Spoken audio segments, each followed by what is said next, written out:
안녕하세요. 원필름입니다. 오늘은 토종닭 백숙을 만들어 보겠습니다. 영상을 보시기 전에 구독, 좋아요 눌러주시면 감사하겠습니다. 재료를 이렇게 먼저 준비를 해 주시고요. 그럼 토종닭 백숙을 만들어 보겠습니다.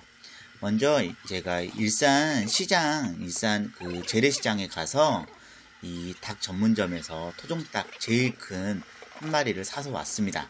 가격은 15,000원 하더라고요.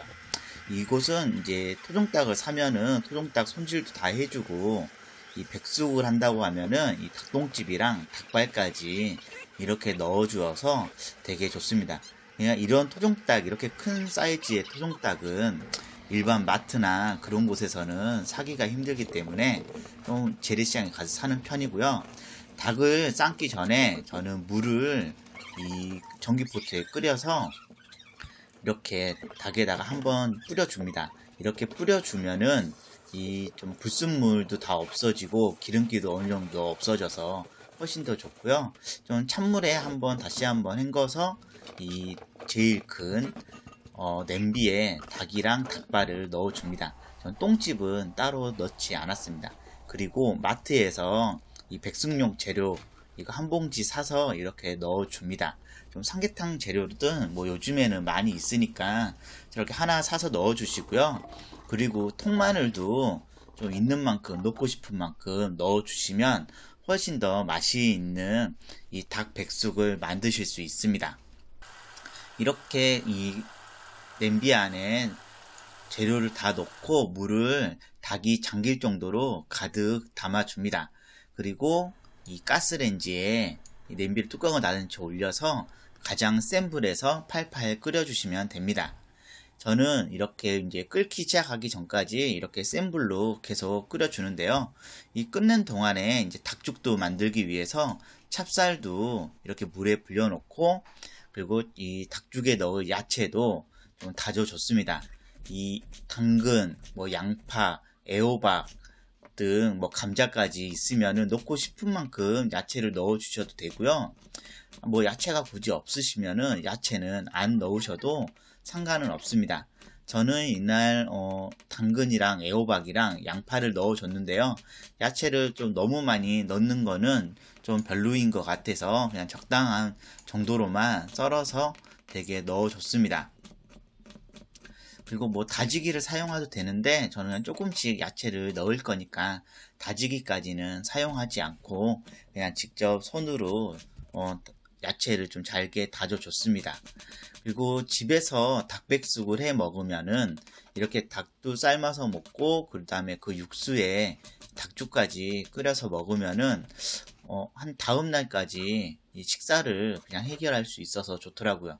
거기다 또 요즘에는 이제 여름철이고 제가 초복이랑 중복에는 뭐 보양식을 전혀 먹지 못해가지고 말복이 되기 전에 이렇게 좀 토종닭을 한 마리 사서 닭도 삶아 먹고 죽도 한번 끓여서 먹어봤습니다. 오랜만에 이제 일산 시장에서 토종닭 사서 이렇게 하니까 되게 좀 좋더라고요. 일단 일반 연계 닭보다 토종닭이 육질이 훨씬 더 좋기 때문에 또 다른 그 색다른 맛을 느낄 수가 있습니다.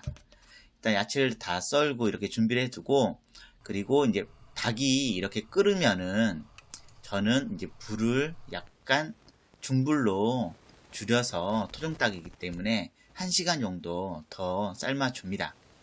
여기서 1시간 정도 이렇게 더 삶아주면은 이렇게 좀 국물이 기름기가 올라오는데요. 이런 기름기는 좀 제거를 해주시는 게 좋고요. 닭은 이렇게 뭐 물 끓고 나서 1시간 정도 삶아주면은 푹 익었기 때문에 조심해서 건져주면 됩니다. 이런 삼계탕용 이제 백숙용 재료도 꺼내서 버려주고요. 닭을 꺼낼 때 이제 닭이 으스러지지 않게끔 조심해서 꺼내줘야 되는데 저는 그냥 젓가락들 이렇게 이용해서 양쪽 가슴살 쪽 찔러서 꺼내니까 닭 으스러지지 않게 이렇게 토종닭을 꺼낼 수 있었습니다. 이 토종닭 백숙이 되게 잘 삶아졌는데요. 되게 사이즈가 커서 집에 있는 접시에는 이게 안 담아져 가지고 쟁반에 담았습니다. 이렇게 쟁반에 담고 보니까 갑자기 이게 길이가 되게 궁금해지더라고요. 과연 몇 cm의 토종닭일까? 그래서 줄자로 다 삶아진 상태에서 한번 닭을 재봤거든요. 재봤더니 거의 33cm, 34cm 정도의 길이가 나오더라고요. 그러면은 이게 솔직히 오리보다 더 큰 토종닭입니다. 오리보다 더 크기 때문에 되게 좀 무섭다고 할까요? 그렇다고 뭐 칠면조보다는 작은데요. 하여튼 이 토종닭을 조금 일단 한번 딱 본 다음에 좀 식을 동안 일단 좀 놔둬 봤습니다. 일단 닭다리 이거 하나 한번 뜯어봤는데 엄청 크긴 크더라고요. 그리고 이 닭죽을 끓여볼 건데요. 일단 찹쌀을 냄비에, 물에 불린 찹쌀을 냄비에 넣어주고 그 다음에 야채를 넣고 닭 이 백숙 삶은 이 육수를 가득 넣어주시면 됩니다. 이게 기본 물을 한 2배 정도 많이 넣어서 이게 푹 삶아야 되기 때문에 육수를 넉넉히 넣어서 센 불로 팔팔 끓여주시면 되는데요. 센 불로 팔팔 끓여주시다가 좀 이게 많이 끓어오른다 그러면은 그때 이제 중약불로 줄여서 더 끓여주시면 됩니다. 거의 이렇게 끓으실 때 간은 소금으로 맞춰주시고요. 소금으로 맞춰주시고 그 다음에 백숙육에 있는 이 마늘도, 잘 삶아진 마늘도 이 닭죽에 같이 넣어줬습니다. 이제 닭고기도 찢어서 여기에 넣으면은 완벽한 닭죽이 되는데요. 일단은 먼저 이 닭고기를 넣기 전에 이 닭죽부터 먼저 끓여줬습니다. 계속 저어가면서 끓여줘야지 냄비에 눌러붙지 않고 타지 않게끔 이 닭죽을 끓일 수가 있습니다. 지금 보시는 정도로 이렇게 닭죽을 끓여서 잘 불려질 때까지 삶아주시면 되고요.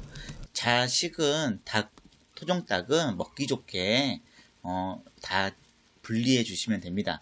손으로 일일이 아이들이 먹기 좋게끔 토종닭을 다 찢어줬고요. 토종닭 한 마리에서 뼈가 이렇게 한가득 나왔습니다. 그리고 토종닭에 있는 좀 닭 껍질들은 좀 제거를 해줬고요. 이게 토종닭이다 보니까 닭 껍질이 너무 두꺼워서 좀 먹기 그렇더라고요. 하지만 이 닭 껍질을 차갑게 식혀서 먹으면은 되게 또 쫄깃하게 맛있습니다. 이 닭죽과 이 죽이랑 닭 백숙 이렇게 딱 완성이 되었고요. 이렇게 완성된 걸 맛있게 먹으면 되고, 닭죽을 이 상태에서 그냥 먹어도 맛있지만 좀 닭고기를 넣어서 한 번 더 끓여서 먹으면은 더 맛있는 닭죽을 먹을 수가 있습니다. 저는 이제 영상은 여기까지 찍었는데요. 여름철 보양식으로 집에서 토종닭 한번 삶아 먹으면 좋을 것 같습니다. 그럼 이상으로 토종닭 백숙 만들기 레시피 영상을 마치도록 하겠습니다.